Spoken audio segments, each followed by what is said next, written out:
جنت مکانی هست، جایی هست که هر چیز دل انسان میخواهد اوجا مهیا هست. بهاری هست که خزان نداره، شادی هست که غم نداره، جوانی هست که پیری نداره، تنسعتی هست که بیماری نداره، خوشحالی هست که غمگینی نداره، حیاتی هست که مرگ نداره. همیشه انسان در عیش و عشرت است. هر چیزی که دل انسان میخواهد برای او در جنت مهیا هست.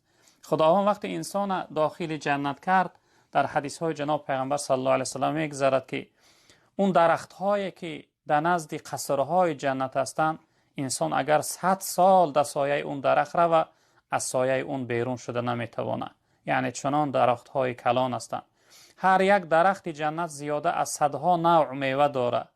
در زیر درخت های جنت 4 یعنی جویباری روان است. جناب پیغمبر گفتند عسل تازه، شیر تازه، شربت تازه و شراب تازه.